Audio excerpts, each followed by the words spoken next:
And joining us now live in studio to talk about some of the cases that Honolulu police need your help with this week is Sergeant Chris Kim of CrimeStoppers Honolulu. As always, thank you so much for being here. We appreciate it. So we want to start with an attempted kidnapping situation that happened over the weekend in Hawaii Kai. And I know yesterday we first showed our viewers a sketch of the suspect. So let's go ahead and pull that up. And why don't you tell us what happened and what do we know about the suspect? So the investigators are, they're looking through everything. They've interviewed some witnesses, and apparently there was a witness that said that there was a white Tesla in the area. So what we're hoping is that for any of you that own Teslas and was driving past that area on Hawaii Kai Drive at Maunanani Street at approximately 6:15 p.m. to 6:45 p.m. on this past Saturday, please contact us. We want to put you in touch with investigators. What we're hoping is that your vehicle may have captured, part of this incident on the vehicle's surveillance system. And this is a really scary incident, and it has a lot of parents on high alert. So what are some ways that parents can, of course, prevent their kids from getting abducted? I think just having a conversation with their kids, letting them know that something like this did happen. This particular victim is 15 years old, and sometimes people think it's just younger kids that get kidnapped. But this particular case, he was, mid-teens.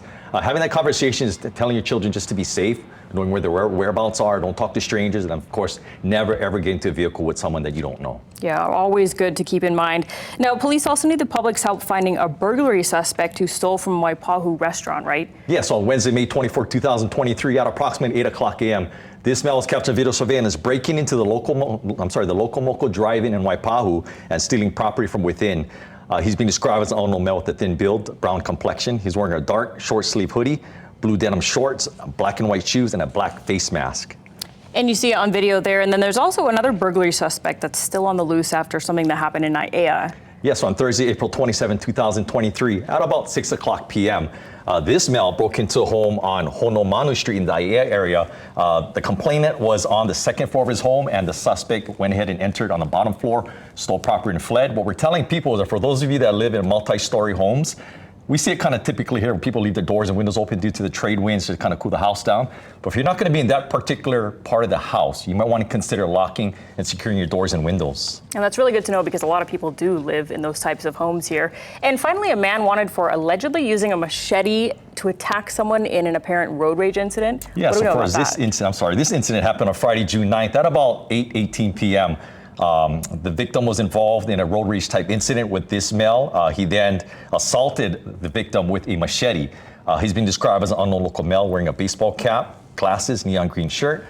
He was armed with a black machete, and he was in a black Toyota pickup truck, Hawaii license plates RNF 572. And just to remind the viewers, everything that we talked about today can be found on the www.honolulupd.org website, bottom left-hand corner under wanted suspects. And you can see them right there on the screen clearly. And I know we've touched on this before, but if anyone finds himself in a road rage incident that could possibly turn violent, how are they supposed to handle it? I think first and foremost is drive with aloha and just know that, things like this can escalate very quickly. In the event that you are involved in a road rage type incident, cooler heads always prevail. It's not worth it. Go ahead and try and get to a safe location, try and get away from that person. At the same time, go ahead and call 911. Give them updates as to what is happening, your location. If you're able to get any type of suspect and vehicle description, that'd be very helpful as well. Great to know because you never know when it could happen to you. Yes. Well, thank you so much as always, CrimeStoppers Honolulu, Sergeant Chris Kim. We really appreciate your time. Thank you.